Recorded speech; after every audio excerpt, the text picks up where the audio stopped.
Louisiana All American Sports Show. Louisiana All American Sports Show. Louisiana All American Sports Show. Louisiana All American Sports Show. Louisiana All American Sports Show. Louisiana All American Sports Show. Louisiana.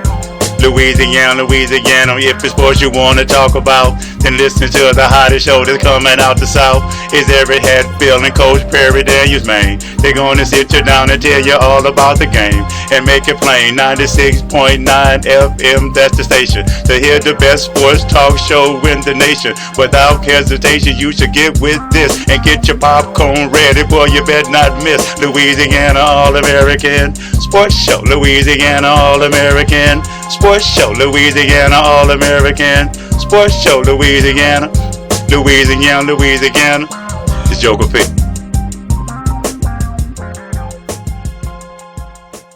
I dress so fresh, so clean. Fresh and so clean. Yes, indeed. Good morning, everybody. It's Joker P on the MIC, and I want to welcome you and thank you for tuning in to the Louisiana All American Sports Show. And today we got a hot show for you. You know, this is the hottest and the most entertaining sports show in Baton Rouge. We not only entertain you with local sports here in Baton Rouge, but we also give you a history lesson with Professor T. Johnson. And I'm joined today by my good friend, my brother from the other mother. Good morning, Baton Rouge. I'm just fired up today here on the Louisiana All American Sports Show, and as always, we have a full suite of knowledge and material and food for the brain for you in high school, college, and professional sports.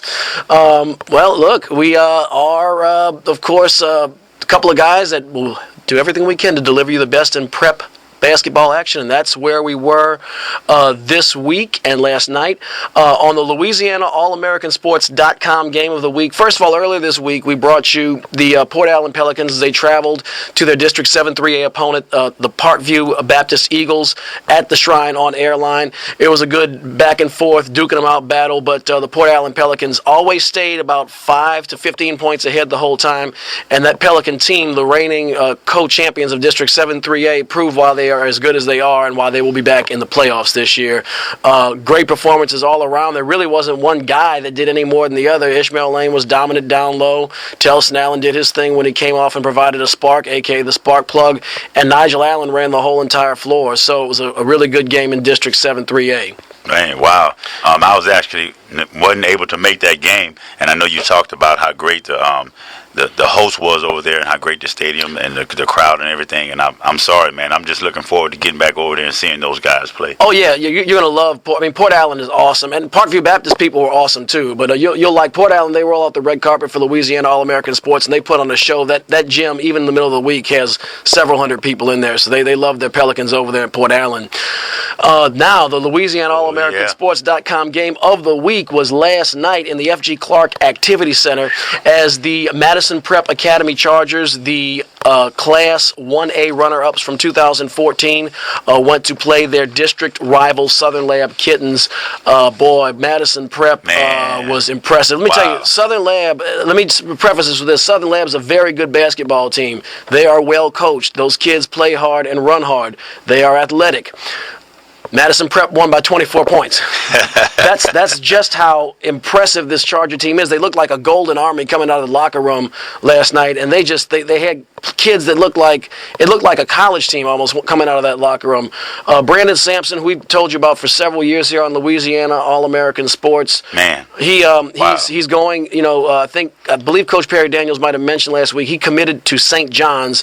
Strike that. Perry and I talked about that, but he's going to St. John's, joining the Red Storm up in New York City next year. And I'm going to tell you, he looks every bit the part. He looks like a kid who's ready to take his game to the Division I level over in the I don't know what they call it. I think they still call it the Big East over there now for basketball, but he's ready. He is ready for that show. He was very impressive last night. Sampson scored 27 points.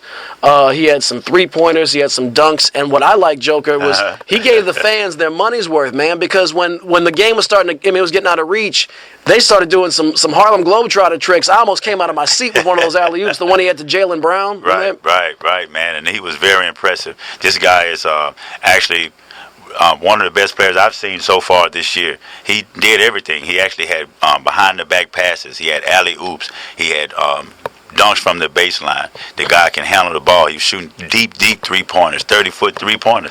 This guy was amazing last night, and he showed me that this team had won their 20th game last night. It was on a 19-game win streak. They had already beat Southern Lab once earlier this year, I think, by 24 points.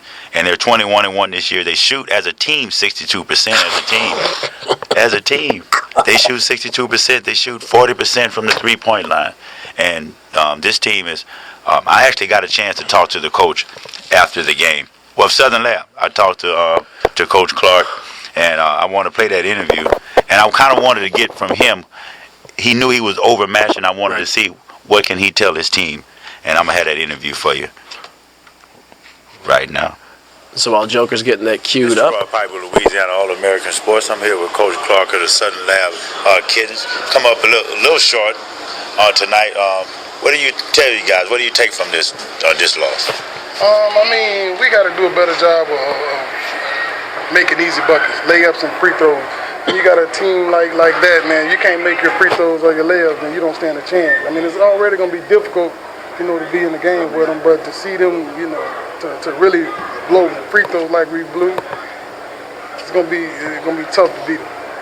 Is it anything that you can take from this game, even though I know like you said, and I agree, with a team like this, you played them once before, so you knew what you were going up against when you came in. But what do you take from this, be able to tell them moving forward?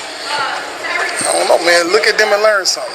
Take what it is that they have and implement it in your game. How hard they play, how well they play together, how organized. I mean, everything that they're doing. Us being a young team and them being one of the elite teams, and not just one. I'm talking about in the state of Louisiana. I mean, this team can deal with anybody. We need to be watching them and monitoring our effort and energy. I'm not saying to play like them. We don't have no Brandon Sampsons on this basketball team, but we got guys who can get loose balls, who can rebound, who can make layups and make free throws. You know what I'm saying? So that's what I'll tell my team. Let that be a model of how you carry yourself, throughout the rest of the season. Well, I appreciate you talking to me, man. Good luck going forward, and thanks again. All right, thank you, man. All right. Yeah, what do you think? No, I think Coach Clark hit the nail on the head, and let me tell you, it's interesting. As long as we've been covering high school sports on Louisiana All American Sports.com, I still learn something new all the time. This is our 4th year doing this, and Coach Perry Daniels informed me that Coach Devin Clark of Southern Lab is actually a former state champion at Northside. I hope I got that right at Northside, but he's hoisted hardware before. So Southern Lab, he's a first-year coach. As I understand, I think even Coach Clark told me he kind of came on board a little later than when most coaches start rolling out their program for the next season. So he was, just from a time standpoint, a little bit behind the curve. But if this guy has this coaching pedigree, and you see the team plays good basketball. I mean, they do. They didn't yet, they didn't look like it didn't look like the Washington Generals per se, but it's just it was like one, and we talked about this during the broadcast. It was like every possession, it seemed like Madison Prep might have won by 1 point or by a half a point, one step, one half a step ahead, and you add a half step or even a quarter of a step up over 32 minutes, and you have a 24-point win. So that team is, he's got a foundation to roll on, to grow on, and if he can get some post presence and they can just kind of stop the self-inflicted wounds, give them a couple of years, we might have a big basketball rivalry here in the capital city between the Chargers and the Kittens. I think that team is going places. The score could be misleading. Yeah, and that's what I saw. Exactly. We talked about it last night. In actuality, Southern Lab beat those guys pretty handily on the football side. And so the Kittens has the advantage when it comes to the football side. But on the basketball side, Madison Prep came in, and those guys has an amazing program, and you can just see the development in their program. And the school hasn't been around for that long, but they've already had big success with recruits and people going places. And big kudos to that coaching staff that's over there. And I see the rivalry that's starting to come, and this is makes for great basketball. Makes for great culture. And I appreciate it. Jordan Booker couldn't really get off. And I told Coach last night, Clark, I pulled him to the side after the game and said to him the same thing that you said. I said, you have some great players, but I know you don't have the inside presence that you need. Second half, he started going to Bladrickville in the paint to try to get some type of low post presence, but he was getting his shot blocked every single time. Uric Lazar and Joshua LeBlanc, it looked like they were plastic, man. Like Josh, it looked, and this wasn't what happened, but it seemed like Josh LeBlanc was almost standing at the three-point line. Bladrick might have gone up, and his arm just reached out like Plastic Man. Knocked it out. I mean, it was incredible. They were so dominant in the paint. It was incredible. We had a chance to catch up with Coach Jeff Jones of the Madison Prep Academy Chargers after the ball game, and that's going to be on our flash drive under the 0304 folder. And Coach Jones just kind of discussed the kind of what he saw in the game and their strong points. This is a man with a plan, and he's ready to get going in district play. So we had a chance to chat with Coach Jones, and this is a man who is very, very focused. He has his players very, very focused, and often players are reflective of their coaches, and that's a lot of what I saw last night with the Madison Prep Chargers and Coach Jones. As we're getting that queued up in just a moment for your listening pleasure. Okay, we're having a little. Hold on one second. Yeah, but I wanted to finish talking about the game. Actually, what I was trying to queue up was I wanted to see the stats that the Southern Lab Kittens had last night. Like I told Coach, Jordan Booker is a great player that he has. He also has great young guard Tyler Pianavong. We've been trying to pronounce his name. I had it last night, Joker. It's a young man. His mom is Asian American, and it's a really long last name, like 5 syllables. Panyanuvong. Yeah, I think that's it. Yeah. Great young player though. Yeah. He's actually a freshman, and he's a starting freshman for that team. And they came out fighting. They came out scrapping at first, and Madison Prep was started to put the pressure on him. It wasn't really getting into his zone until like the second quarter. And at the second quarter, it looks like all the wheels came off. Madison Prep came with the full court press. They had so much presence on the inside with the defense. But here's the interview. Use a lot of your depth tonight in this game. Very convincing district win. How's this set the tone both for the district and kind of for how you're going to utilize your weapons down the stretch? We're just trying to get some guys some minutes and out here score. Once the score lead got a little big, we just got to head out to put some guys in. We know we did every night, so we want to give some of the younger guys a chance. We got a big ball game. So it's getting back. Coach, what do you have in the coming week? We're starting to continue this week. We have Chris and Lonnie you had them over and Chris and Lonnie too. Coach, best of luck and congratulations. Yeah. Wham, bam, thank you, ma'am. That's Coach Jones. And by the way, the Madison Prep Academy Chargers play at BRCC today against U High. I was scrambling left and right to get a time on that. I might have to call the building, but if you're in the area, man, that's going to be one heck of a game. I guarantee it.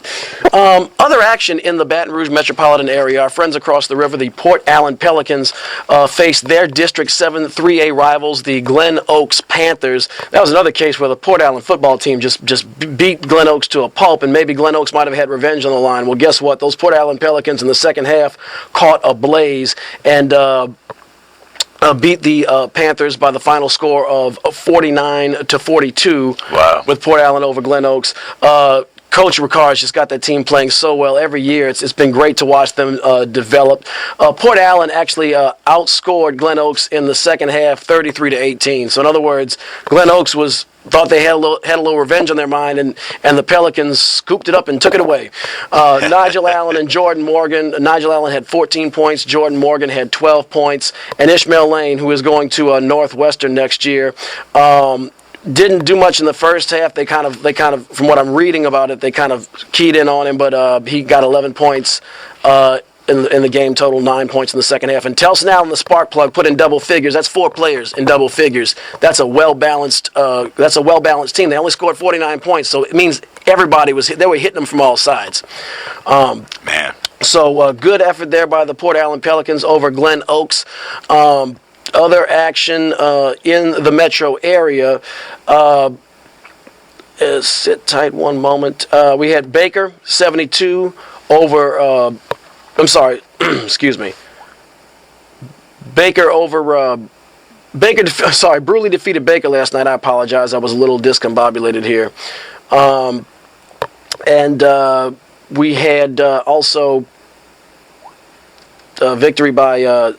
Okay, so I'm sorry. Baker 72. I thought that was a misprint till I clicked on the article. I apologize. Bruley defeated Baker 72-32, a 40-point drubbing. That Baker program, I don't know what's going on. It wasn't that long ago where they were at least viable within their district, but they've really, really, really struggled very badly. Christian Life defeated Berwick last night. That final score was 50-40. And in District 5, 5A action, Dutchtown defeated Catholic High 43-35. Denham Springs over Zachary 80-68. And of course, we can't finish up a high school report without talking about our friends in the bottom. And Santa Maud defeated McKinley 57-54 last night. So that District 5, 5A, it's real on the gridiron, it's real on the hardwood. So, I don't know. After all my talking, I feel like hearing something that's pleasing to my ears. Don't you think, Joker? Yeah, well, we're going to get to the sound music for today. In actuality, I thought about it. First I had Lauryn Hill. I wanted to play the Lauryn Hill song, but then I thought about it and I said, well, since it's Martin Luther King, I think I'm gonna go with one of the songs that really influenced me. So check this out, Music for Your Mind.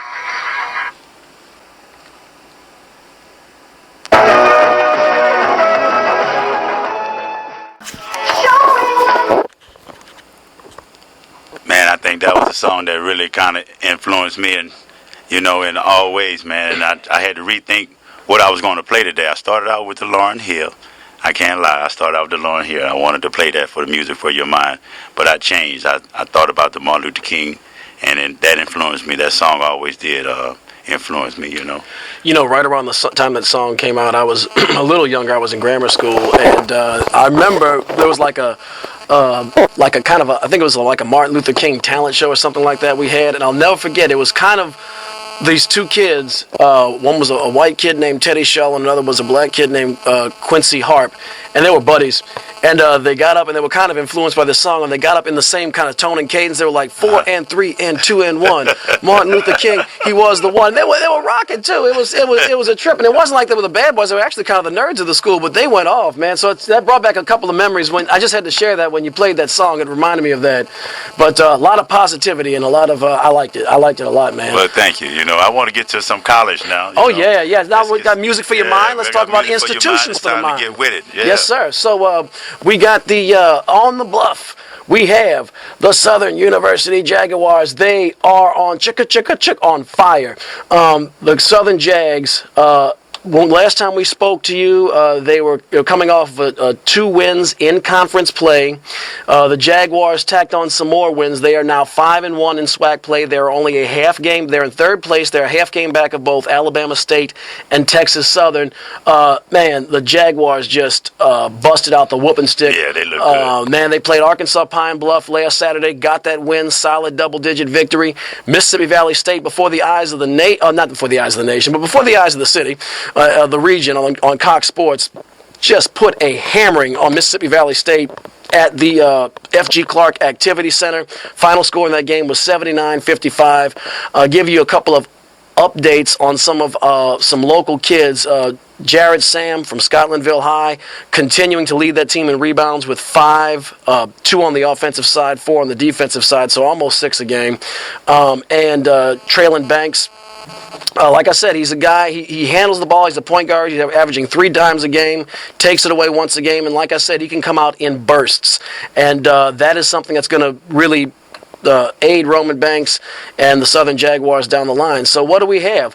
Our Jags are on the road today. They had to hitch the chuck wagon all the way out to Alabama, out there in Huntsville, Alabama, and they will play Alabama A&M. They'll play Alabama A&M. The time on Go Jag Sports is still listed as to be announced, but ESPN has that game as 5:30 our time, so I'm going to go with the 4-letter network on that one. I do not have, there's no radio or media information on that. I believe you can check SWAC.org and see if that's on the SWAC online network, but I don't believe so, so we might just have to hold bated breath to see how our Jags come out in that game and follow the world of Twitter and Facebook. But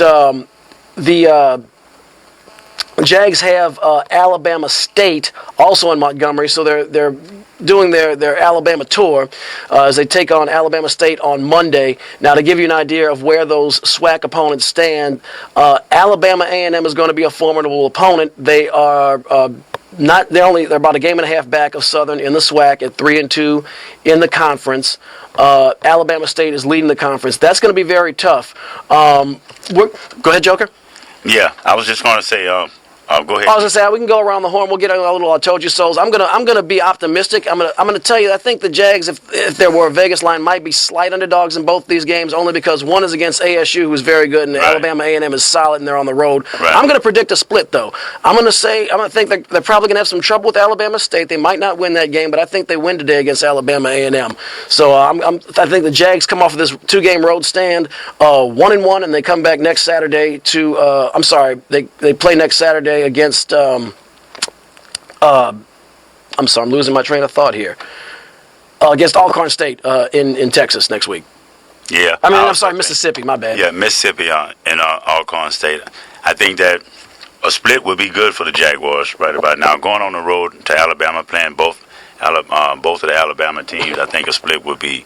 I think they would welcome a split. So yeah, I also think that they will win one and lose one, and that'll keep them right there in the thick of the SWAC race. Exactly. So I appreciate it, man. I mean, hey, Southern is actually surprising me. They're doing well this year. They are. They're playing. They did like we've seen a lot of these high schools do, where they play above their classification. They're playing schools with larger bases and in tougher conferences, and it's like going to the gym. You work out, you hit those weights, and you're strengthened and conditioned. And their only loss was to Texas, and their only SWAC loss was to Texas Southern on literally in the last second of the game. And they're looking good. They're looking strong. Coach Banks is doing one heck of a job with that team. Up the road in Cajun Land, guys, if you have not had a chance to watch the ULL Raging Cajuns, you better ask somebody. Now, they got a win on January 22nd against Arkansas State, and they took out some fury on them because they were riding a 3-game losing streak. They lost to conference opponents South Alabama and UL Monroe, who's currently leading the Sun Belt Conference right now, and they also lost kind of a head scratcher to Georgia Southern. But these are all teams that are near the top of the conference, so it sounds bad on paper. But UL Lafayette is only 1 game back of first place UL Monroe, so they are far. Rumors of their demise are greatly exaggerated. It's just a very competitive Sun Belt Conference. You have a lot of kids who were very good in high school, either didn't want to go too far from home, or maybe had some other issue, or maybe were just one tick away from being a starter or a major player in a major conference, and went to these Sun Belt schools. But there's some great basketball there. But they went to Arkansas State, and I mean they took out their fury on Arkansas State, 96-59.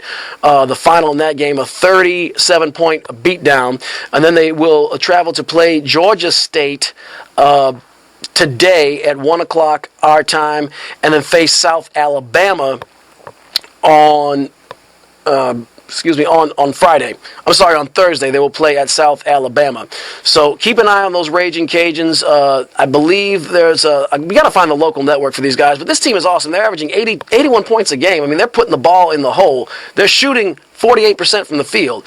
This is an exciting team to watch that plays good basketball. And, of course, they have a couple of Louisiana All American Sports.com kids we had followed for a long time. Jonathan Stove of Christian Life Academy, Bryce Washington of St. Aug High School, and Scott Plaisance of Metairie Park Country Day on that team. So keep an eye on them. Those Cajuns they're going to catch on. They're hot, and they're going to be fun to watch. They are hot. So speaking of a team that's I don't even know what to say, man. Going on the other side of town with LSU, this team is really becoming an enigma. They're Jekyll and Hyde. Big win though. They had Texas A&M against the ropes at the PMAC, and A&M is much better this year than in years past. You see them really playing very good defense. I'm impressed with what the Aggies are doing, but LSU's a better team. They let it slip in the very end. Yeah, they gave it away. Then they went to play Florida, with Billy the Kid, that Florida's defense is like a python around the neck of most teams, and they whoop Florida's butt, 79-61 on the road. So they're going to Vanderbilt today. Vanderbilt is a team. They're 1-4 in the SEC. They're having a down year. They had a lot of attrition after last year. But I'm gonna tell you something, Joker. Vanderbilt. I don't know. We talk about the depth perception. Coach Perry Daniels explains this better than I ever can. But how you might shoot a little differently on the road. How the goals might not be how you like it with the tension or the depth perception of the crowd in the back. And Vanderbilt has that raised floor and that funky, weird stuff in the background, the corn chute or elevator shaft or whatever it is in there. Really bizarre building with weird acoustics, strange sight lines. LSU has always had problems there. And with the way LSU's been Jekyll and Hyde, y'all hold on to your hats. I think LSU is going to lose today at Vanderbilt, believe it or not. Wow. Even though they are on paper the better team and playing good basketball, I just think Vanderbilt is kind of like that fly in the ointment for LSU. And LSU, I found, Joker, has been... it seems like little things can derail their whole train. When they're playing well, they stay hot, but when they let, I don't know, like little things kind of get them off their game, like we saw against Texas A&M and like we saw against Missouri, and particularly on the road. Oh, man. Well, I predict LSU is going to win. I think that the big win on the road against the Florida Gators gave them a lot more confidence to show them that what they can do this year. I also believe that this is kind of building up to the Kentucky game. Kentucky is undefeated. LSU is kind of known for having big upsetting wins, and I'm just looking down the road a little bit. I don't like to, look ahead too much, and I hope they don't go into Vanderbilt and with the same type of attitude and be looking ahead and not take Vanderbilt seriously. But from what I'm seeing with Gerard Martin, these guys are starting to step up. They gave the game away with Texas A&M. They did. But I think going on the road and beating a Billy Donovan team that, like you said, with the defense that they have, and the SEC conference win like that was real big. And we know Kentucky is looming up around the corner. I think it's February the 10th. That is, I believe that's right. I believe you're dead on. And they coming to town. And so if you want to try to at least maybe, that's right. We got about a month and a half before the selection committee comes. So these are wins that you have to have in order to, if you want to try to make it to the big tournament here at the end. But I think LSU has a good chance. So you're taking LSU this afternoon? Taking LSU this afternoon. On January the 28th, the LSU Tigers come back to the PMAC. They host the South Carolina Gamecocks. I think LSU puts a sound and fury on them. That game is going to be 6 o'clock our time on January the 28th. That's a Wednesday.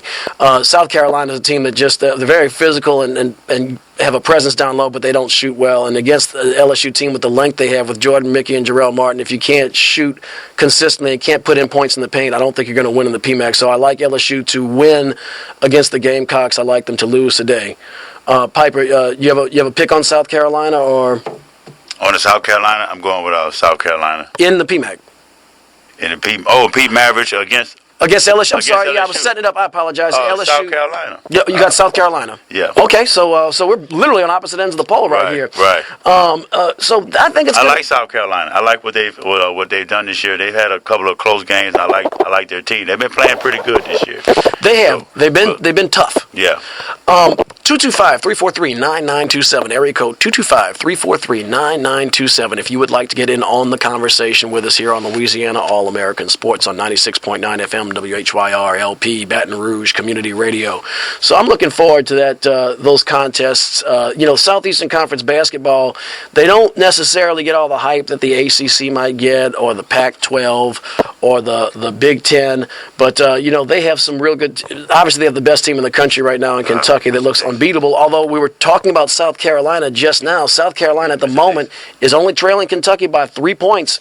I'm not sure if that's at halftime or it's still in the first half, but they're trading blows with them. That game is at South Carolina, so that is going to obviously help the Gamecocks a little bit. But nevertheless, South Carolina LSU I think is going to be a battle. I'm curious to see who's right between Piper and myself out of that one because that's a very physical team. Piper, do we have a guest on the line? No, not yet. I was just talking to our representatives of today of the entrepreneur, which we sponsor every week. We've been trying to highlight black entrepreneurs here that has black-owned businesses here on Louisiana All American Sports Show. And I have a man here that's been in the community and has been doing putting in a lot of work and a lot of activism in the community. And I have him on the line. Are you here, Mr. Dixon? Yes, sir. Good morning, sir. Thank you for joining us today. Fantastic. Doing fine. I wanted to ask you, Mr. Dixon, well, can you tell everybody what type of business do you have? I'm a barber. You're a barber. And how long have you been cutting hair here in the city of Baton Rouge? I've been cutting since 1967. Wow, 1967. Wow. Yes, sir. Wow. And so, where are you located at? 1714 Florida Boulevard. Oh, is that right? How long have you been living in the South Baton Rouge area? You're in the South Baton Rouge area, I assume. No, well, I live in Ifley Parish now, but I lived in South Baton Rouge area, but I have my business here. Yes, sir. And how can people find you? How they can find me? Yeah. I'm right on the corner of 17th and Florida Boulevard next to St. Vincent de Paul. Yes, sir. This Gerard, yes, sir. So we next door to them, and we do community service for them on a Wednesday. We cut the homeless hair on a Wednesday for the children at shelter over there. Yes, sir. Wow. So we work hand in hand together over here. Yes. Oh, that's awesome. Service, man. Yeah, we sure appreciate it, man. I appreciate you doing the service work. So you remember when back in the civil rights days? I assume that you was. Do you have anything about what you see today in the youth that we have here in the city? Yeah, well, I was back in the civil right era. I was there when they had their ride, and I was down in the area at the time. Yes, but sir. I wasn't involved because I worked at Sunday Bakery down the street, next 2 streets over. Yes, sir. That's why I was down in the area. Oh, yes, sir. At that time, when it went down in the early 70s. Yes, sir. Well, we sure appreciate your service. Do you follow sports? Yeah. Yeah, well, Southern is going to be. You want to ask him there? Yeah, I do. No. I love Southern, but I bleed black and gold. Oh yeah, now that's my kind of guy. We've been having a rival with that me and Lady Jaguar. I think she's down there at Gerard the broadcast. Yeah, she is. We have a battle every year. I know her. Yeah, she is a character. We friends until November. When the thing goes down. Right. He'd be buddies with T. When he said black and gold, you know what I thought for a second? I was thinking, okay, I got you. Yeah, oh yeah, you and T. We have one of our co-hosts. He's not here today, but he also bleeds that Grambling black and gold. Yeah, Mr. Dixon, being a barber, you know, black barbershops are one of the few places still around where gentlemen can come in and talk sports and never meet a stranger. We got one of the barbers. He's a sport advocate. He and my son, my son was a Steeler fan and a Laker fan, so he'd be in it all day long when he come in. You got to tell us, give us, I guess one of your best stories of a conversation that jumped off in your barbershop that stands out that might give the audience a little chuckle. The best conversation? Yeah. Well, the best conversation ever been in my barbershop is about Jesus Christ. Yes, sir. Interesting. That's the best conversation ever been in my shop. All right. Wow. So before I opened my shop, I had my shop dedicated, and Reverend Charles T. Smith came and blessed the place. I wanted to be blessed before I did anything. I give God all the glory and everything around here.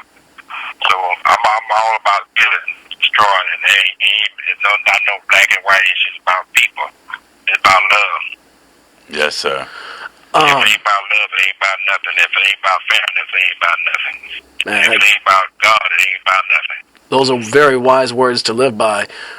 We are a sports show, so we got to ask you, who do you like in the big game next week? Do you like Seahawks or the Patriots? Who are you rolling with? I haven't decided yet. They got a lot of controversy going on. I don't like too many cheaters now. I like get it from the ground.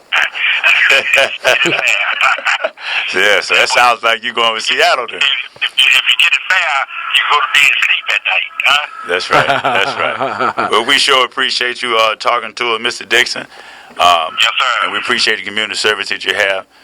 And thanks to you. We're going to continue. I'm going to continue as long as my name on this corner now. It's about helping everybody now. I ain't about that now. And I love love Southern because my wife graduated from Southern. My oldest son, he graduated from Southern. My younger son went to Southern. My granddaughter graduated from Southern. And you go with Grambling, huh? Thanksgivings must be rough. Yeah. I spent a little money up there, Southern, so they don't come beat on me too bad. Yeah. Well, we sure appreciate it, Mr. Dixon, and good luck to you. And we want to thank you for being on the Louisiana All American Sports Show. Thanks again. All right. Thank you. God bless y'all. You too. You too, sir. Thank you. Bye-bye. I like Mr. Dixon. He's a character, man. He is a character. I'll bet you it would be awesome to be a fly on the wall in that barbershop many a time, man. Yes, indeed. Yes, indeed. I met him and been knowing him for a while, and this guy, he's exactly what he said. He does a lot in the community. He knows my people. He's right here, and he's a staple in the community. And I love a person that has a lot of history and knowledge, and I just soaked that up, and I really appreciate him talking to him today. Area code 225-343-9927, 225-343-9927. Mr. Dixon said that he doesn't like cheaters. It sounds to me like he thinks the Seattle Seahawks are going to win the Super Bowl. Well, next week, or not next week, I guess week after next, he'll be able to tell us whether or not he told us so. Right. But it's like we always do about this time. It's about that time to hear where who told who so, who was right, who was wrong. And Matt, our partner, Professor Johnson, I got a little helping, not of Thanksgiving turkey, but of crow, although I was definitely with him in spirit. But here we go. I told you. What did I tell you? Didn't I tell you? 'Cause I told you. And when did I tell you? A long time ago. And what did I say will happen when I told you? Exactly what just happened. You don't know which LSU team is going to show up, but I think I'm going to hold my breath and think they can win today against Texas A&M and then probably lose at Florida with Billy the Kid and that's swarming defense.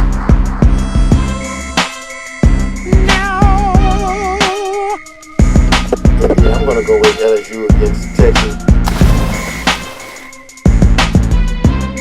But I think Florida's going to upset them also. But as of today, Texas A&M at LSU, I'm going with those Tigers. That's the Fighting Tigers.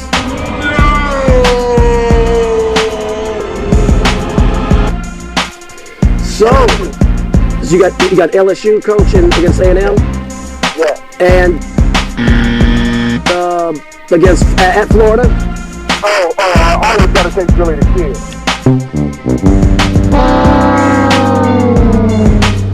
I guess we can start off in the American Football Conference as Tom Terrific has it all propped up to be going to his 6th Super Bowl as they have Andrew Luck and the Indianapolis Colts coming to Gillette Stadium. And you know what Andrew Luck can do. Their defense had trouble stopping the run, and they never had much of a running game.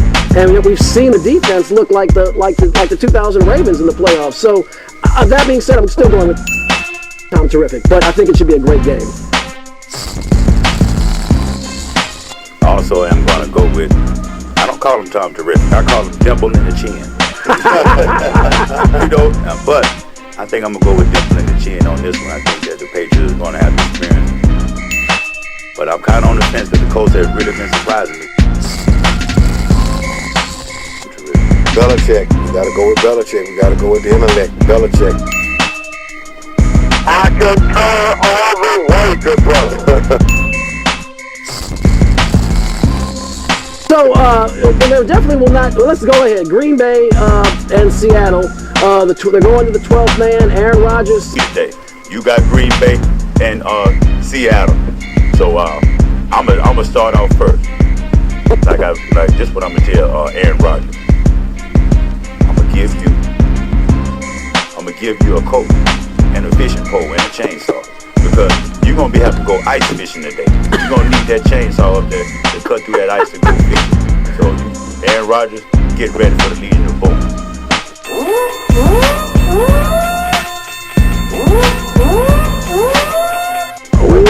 I guess he's trying to allude to the remarks Charles Barkley and those other guys will say about you going fishing to culminate the close of your season. However, Aaron Rodgers is en route to an MVP season. You saw this man. This man works magic. He is Mr. Clutch, almost Joe Montana-ish, almost John Elway-ish.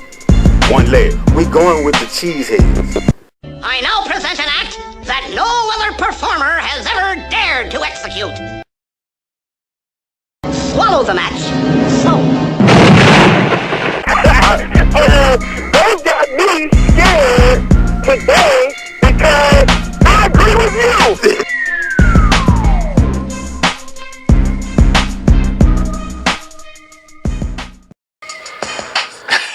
That was a magic act, all right. Just like Daffy. Oh, man. What do you tease catchphrases? Imploded. Imploded. Boy, that was an explosion, implosion. What in the what? Up by 3 points. Imploded. With 3 points. What am I talking? Up by 2 possessions. Up by 12 points with under 3 minutes to go. In the NFC Championship game, with possession of the ball. Hey, one thing I've learned. This is one thing I've learned, and I've watched sports for a long time. When you look at a lot of these franchise dynasties, plays and like that always seem to go their way. When you talk about the catch with the 49ers all three over Dallas, when you talk about the tuck rule with New England, you talk about a lot of plays, even in basketball, it just seems that all those little strange plays always goes their way, and Seattle is on their way, and that's why it went their way. I knew Professor wasn't coming in today. He wasn't going to want to face me today. 225-343-9927. Professor, 225-343-9927 if you'd like to speak up on your defense. Piper, actually, I mean, look, I picked great game, I picked Seattle. Game. I thought they'd win, but I was, as anyone that listens to my little rants, I'm not a Seattle fan. They become just too big a thorn in the Saints' side for me to have any love for them at all. But look, I mean, see, as we talked, Piper and I discussed this last night on the way home from the game. There were threads, some very thin threads that Seattle needed to not fray in order to win that game, and all three of them held through. Right. One was the second, when it was 2nd and 21, that drive, they converted the first down. 2nd and 31. Yeah, thank you. 2nd and 31, correct. They wound up converting for the first down, getting the touchdown with the aids of some penalties and stuff like that, but nonetheless, they got the ball in the end zone when the odds were stacked against them. Yes. Then you had the onside kick that just ricocheted right off of Bostic, who's normally, he's a part of the hands team. You expect him to get it. And I feel badly for the man because I think it was just a fraction of a second that changed his whole life in his season. Hey, that play right there is shock T. I see Professor put on Facebook, cut Bostic now. Send him packing. Yeah. But there was and the 2-point conversion. And then Russell Wilson just, they had him dead to rights. He said, "Well, it's better for me to throw it up in the air than do nothing at all," which was a smart play by Wilson. And the ball, like a parachute or like a bomb or something, lands right in the hands of Luke Wilson, a tight end with Clinton Dix. One of the up and coming rookie defensive backs in the league. Just he looked like he didn't know what hit him. It was just incredible. Everything that could have gone Seattle's way in that second half, and particularly in the final moments, did. And it went their way. Yeah. And also, but the other side of that coin is, just because you get an offside kick, that means Seattle has to go down, drive the ball down the field, and score. And so Seattle also did what they, on both sides, the special teams, the offense, when it came down to the overtime. Overtime, you see a lot of teams get the coin flip. That doesn't mean they're going to win. They'll go out and go 3 and out. Seattle came right out. They handled their business. Beast mode came out in the second half. You could just see the determination in him was running the ball. After 4 interceptions, they threw 2 interceptions in the end zone. Green Bay did not put up enough points. They thought their little lead was going to hold, but this is the defending champion. These guys don't give up. Russell Wilson never gave up. Any quarterback would have folded after 4 interceptions. They would have probably said, "Oh, well, the game's over. Let me shut it down and get ready for next year. I got a Super Bowl ring." But he didn't do that. He showed determination. This man wept tears. Mm-hmm. Richard Sherman was out there with one arm. You know what I mean? It was just determination. You can just see. And when you have that type of thing, I feel like the football gods make things go your way. Sometimes I agree. You have that determination like that. You have that will, and you continue to fight. And that's what showed me about the game. Forget the outcome and how it happened. At the end of the day, I think the best team did win. This is the matchup that we want to see. It's dimple in the chin and beast mode. Russell Wilson. Yeah, man. I tell you, those Seahawks played like champions. And that what propped up this game, we got one half of the equation with Seattle's dramatic victory. By the way, Russell Wilson, you mentioned, I just wanted to piggyback on something. Yeah. Russell Wilson, is the first quarterback ever to throw 4 interceptions in a conference championship game and advance to a Super Bowl. So that tells you a lot about Wilson keeping his composure, the Seahawks defense continuing to plug away, and the Seattle Seahawks. And the first quarterback to go to 2 Super Bowls in his first 3 years. That's amazing. I mean, that's just a starting quarterback and 2 back-to-back Super Bowls in his first 3 years. And he's that kid. He's something. They're just cut from a different cloth. But the team that we've seen for many years, they really, I think they really. Andrew Luck, the Indianapolis Colts had a breakout year. They went to Mile High. They took down Peyton Manning, but they got a little deflated. I think when they went to Boston, I think New England took a lot of wind out of their sails. Yeah, I think so too. The air really wasn't beneath their wings the way they had hoped. It just really Indianapolis fell flat. Yeah. in that game. The New England Patriots busted out the whooping stick on Indianapolis. Their defense had been I commented against the Cincinnati Bengals and against the Denver Broncos. They looked locked down. They looked better than I'd seen them all year. They'd had trouble stopping the run. Nobody ran on them in those first 2 games. When they got to Boston, when they got Foxborough, LeGarrette Blount made it look like they had been smoking blunts because he was running all over them and they looked like they didn't know what hit them. New England completely outplayed, outcoached, outmanned, outphysicaled, and outdid the Colts, who had took another step closer, but they still are clearly at least 1 year away. But that was not the story. The story was, I guess the story was what kind of balls did New England bring to the game? What kind of balls did they bring to the game? Maybe they thought they were Nerf balls, the kind you could grab or squeeze. Maybe they were trying to make them, some kind of something more grippable. Maybe they thought it was like that little those Mardi Gras balls you get when they throw out there. The kind you could really wrap your hands around. What do all those balls have in common? Nerf, Mardi Gras balls, little rubber balls you get out of the gum machine. There's no air in any of those balls. And I guess that was kind of where Tom Terrific and those guys were going as the deflate-gate scandal got underway first thing late Sunday night and early Monday morning, as it was reported that 11 of the 12 game balls for the Patriots were inflated up to 2 pounds, or at least 2 pounds below the NFL minimum standard of 12.5 psi. I don't, this is really a lot of drama, and this thing is the Patriots. They've been caught cheating before. I don't know what to make of this, Piper. Hey, I don't even want to really talk about it. We know what the end of the score was. We know as the Patriots dominated, which they normally do at home. We know dimple in the chin, Tom Brady. But a dimple in the ball. Yeah, so that's not the story. The story is deflate-gate. The story is even playing field. The story is how far, do we look at your legacy now? Do we look back at it? You had a lot of things. What haven't we caught?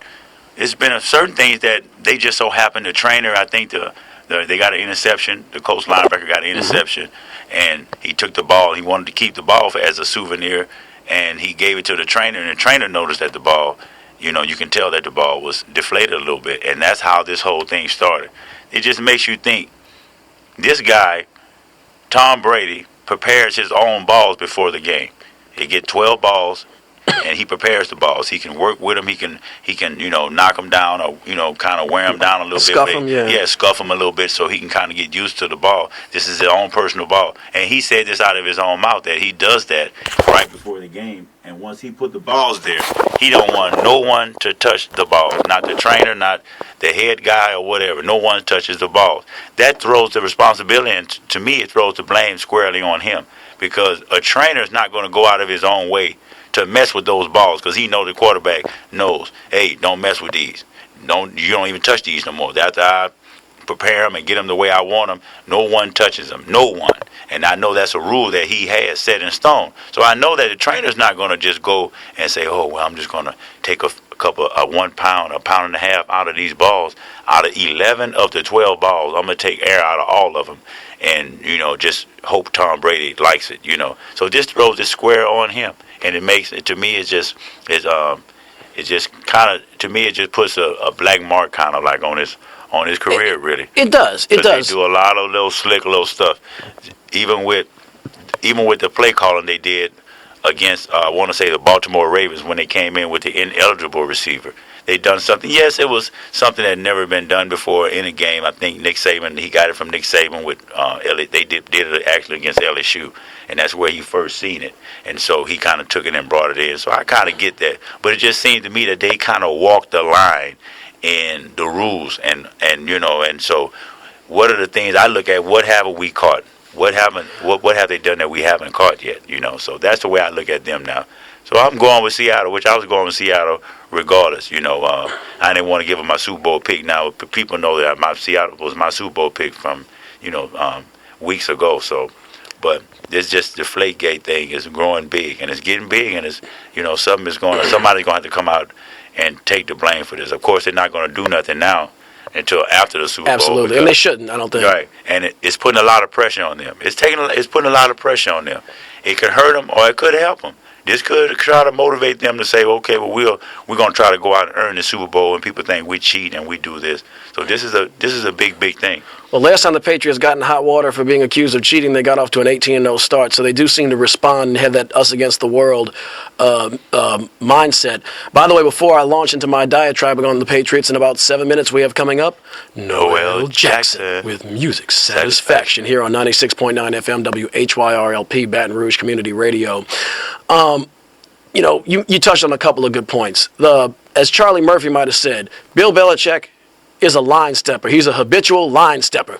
I think if you're in professional sports, you need to be a habitual line stepper or you shouldn't have your job. But there's a big difference between stepping up to the line, stepping close to the line, maybe your toe getting over the line, and then completely just getting a running start and doing a triple jump like Carl Lewis, and hopping all the way over that line by 26 feet. And, the formation where you only had 4 offensive linemen, that's in the rules. So shame on John Harbaugh for not being ready for Bill Belichick's trickery. He should have known him coming.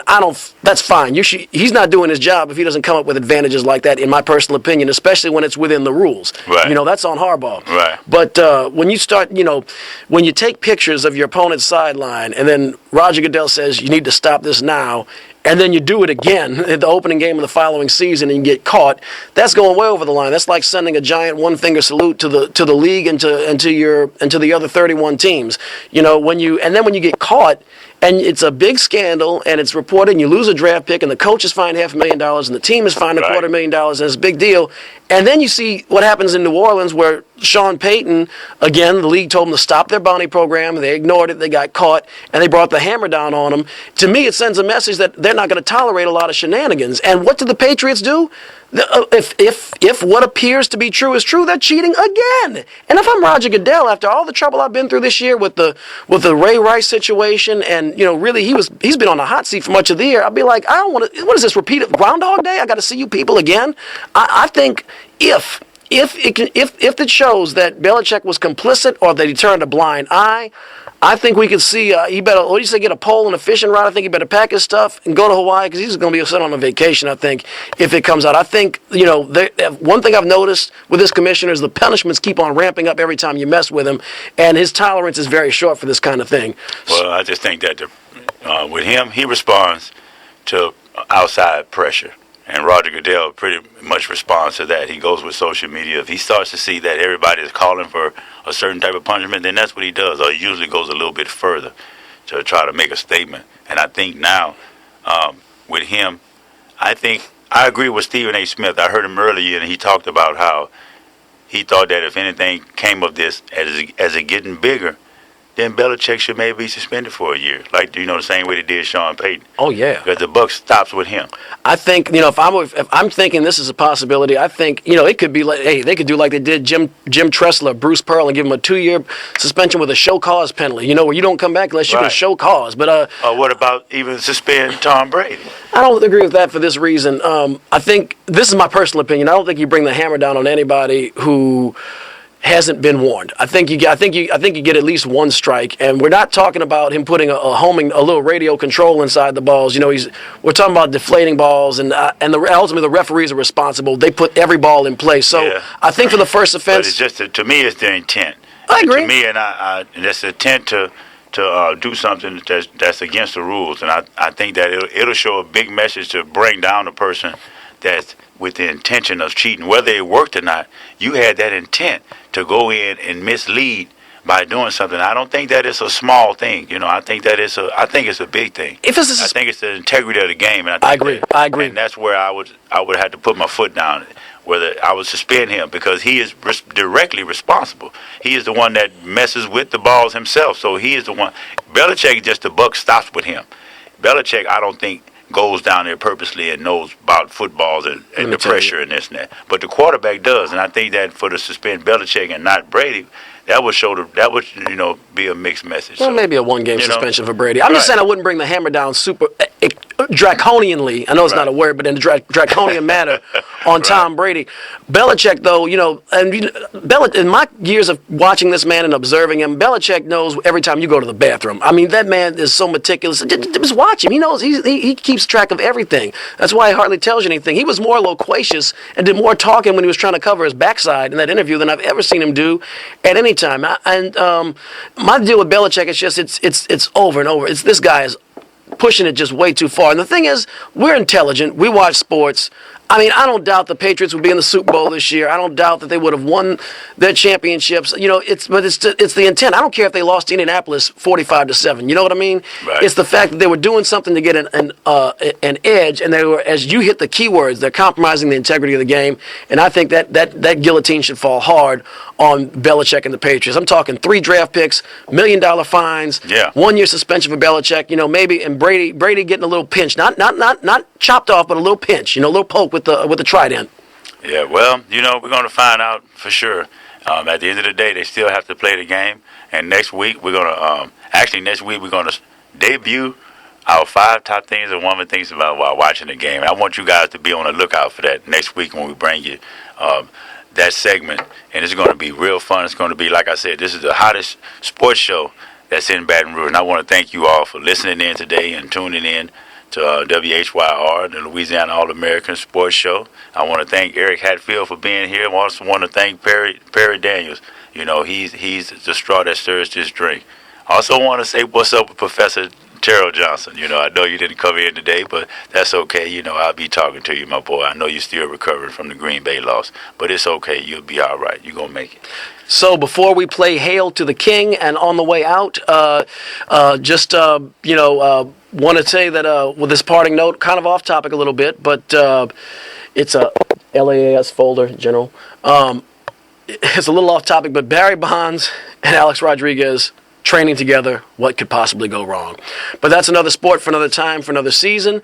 For Coach Perry Daniels and Gerard Piper and Terrell Johnson, this is Eric Hatfield. Perry will say ADT JNS, he loves you. We all love you, and have a good afternoon. Yeah, boy. Hail to the King and lots of love. May he protect us from the evil.